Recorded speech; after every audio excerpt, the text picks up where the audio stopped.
Thank you for joining me today for the last part of How to Draw a Horse in Pastel Part 2. It has been a while and I'm really sorry for that, but let's just get started and go right into it.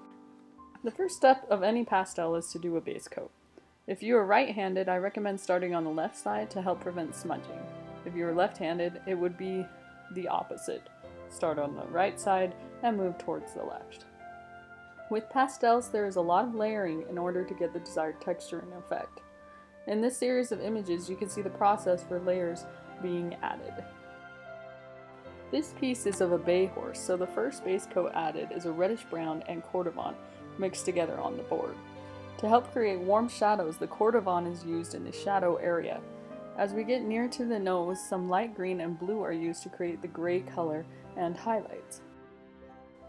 The base coat for the eye is created by mixing the cordovan and black together for the pupil. The iris of the eye is created by mixing a rust red and gold with white for the highlights to finish off the eye. For the halter, a cobalt blue was used for the base and a yellow ochre for the buckles.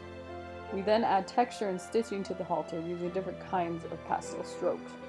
Some white is used to add highlights on the buckles and to the star on the forehead of the horse.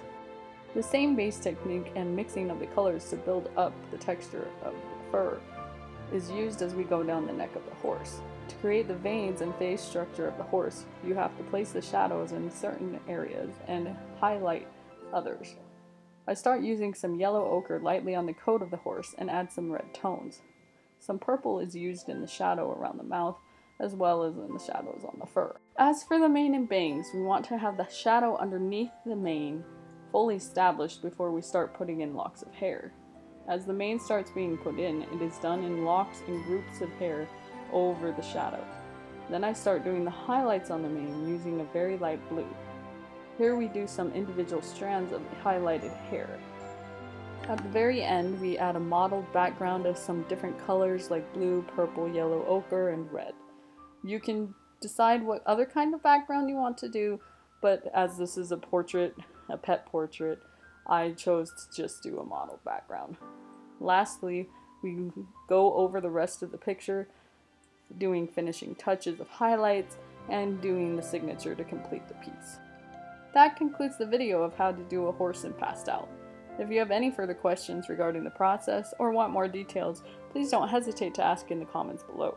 You can support me on Patreon for step-by-step videos, critiques, exclusive content, and more.